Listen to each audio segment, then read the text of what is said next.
विधानसभा चुनाव में कांग्रेस पार्टी करारी हार के बाद सबके निशाने पर राहुल गांधी हैं और राहुल गांधी को एक सलाह दी जा रही है कि भाई अब आप राजनीति से अपने कदम पीछे कर लीजिए, क्योंकि हो सकता है कि राजनीति उनके लिए ना बनी हो। ऐसा हमारा नहीं बल्कि लोगों की अलग अलग राय है सोशल मीडिया पर। कई लोग तो आज भी राहुल के समर्थन में है, क्योंकि कांग्रेस पार्टी अगर देखा जाए 1-1.5 साल पहले इस हादसे पर पहुंच गई थी जिसके लेकर कहा जा रहा था कि कांग्रेस पार्टी डूबता जहाज है। तब राहुल गांधी की भारत जोड़ो यात्रा ही कांग्रेस नेताओं में जान फूंकती नजर आई, जिसकी वजह से कांग्रेस नेताओं ने दमखम के साथ विधानसभा चुनाव लड़ा। लेकिन विधानसभा चुनाव दमखम के साथ भले ही लड़ा हो, सीटें शेयरिंग के मामले पर बात बनी हो, वोट परसेंटेज भी अच्छा खासा मिला हो, लेकिन कुल मिलाकर हार मिली। 3 राज्यों में कांग्रेस की तगड़ी हार हुई। उस हार का काफी लंबे वक्त तक चर्चा रहने वाली है।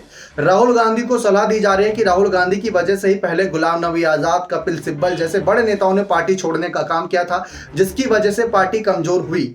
और आज भी उन्हीं की वजह से कहीं ना कहीं पार्टी कमजोर हो रही है, क्योंकि कांग्रेस को इन विधानसभा चुनाव, जहां इन चुनावों की अगर बात करें तो 2018 में यही चुनाव कांग्रेस पार्टी ने जोरों शोरों से जीते थे। तो राहुल गांधी के नेतृत्व में ये सब कुछ हो रहा है। वैसे कहने को तो कांग्रेस के अध्यक्ष मल्लिकार्जुन खड़गे हैं, लेकिन ज्यादातर फैसले कौन लेता है आप भी ये बात बखूबी जानते हैं।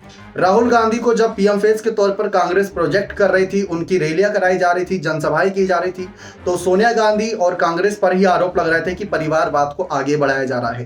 कांग्रेस एक ऐसी पार्टी है जो हमेशा जन समर्थन और जन नेताओं के दम पर चली है, लेकिन जब राहुल गांधी का आगे चलना हुआ, वो भी कपिल सिब्बल, गुलाम नबी आजाद और बड़े बड़े नेताओं के होते हुए, तो सवाल उठना लाजमी था। और पीएम मोदी से लेकर अमित शाह ने सबने कहा कि परिवारवाद की ओर बढ़ चली है कांग्रेस पार्टी।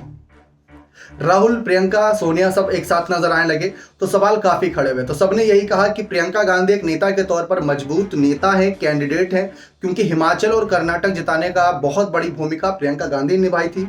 अब राहुल ने मध्य प्रदेश, छत्तीसगढ़ और राजस्थान की जिम्मेदारी ली भले से थी, लेकिन हार गई कांग्रेस।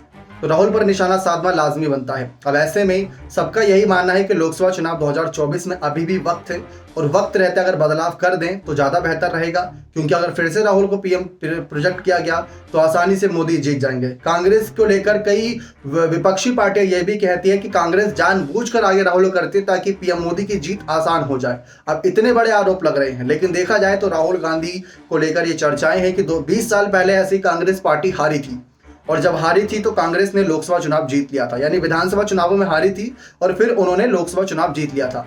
लेकिन कई ऐसे हमारे साथी पत्रकार जो हैं, उन्होंने अपनी जो रिपोर्ट पेश की, उन्होंने बताया कि भाई 20 साल पहले ईडी, सीबीआई पर ऐसे दबाव बनाकर विपक्षी पार्टियों को निशाना नहीं बनाया जाता था, और जो सरकारी मशीनरी है उसका दुरुपयोग की खबरें नहीं सामने आती थी। तो 20 साल पहले का समय कुछ और था, अब समय बदल चुका है।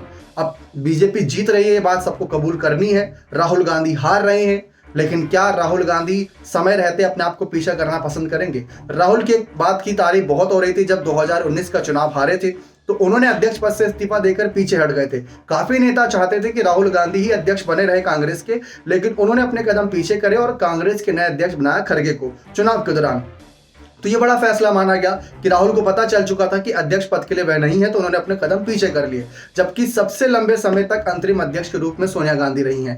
तो ऐसे में अगर बात परिवारवाद की होती, चाहते राहुल वहां पर भी अध्यक्ष बने रहते, लेकिन नुकसान होता देख उन्होंने अपने कदम पीछे कर लिए। लेकिन इस नुकसान की भरपाई कैसे करेंगे वो देखना दिलचस्प रहेगा। बने रहे चैनल के साथ। बहुत बहुत धन्यवाद।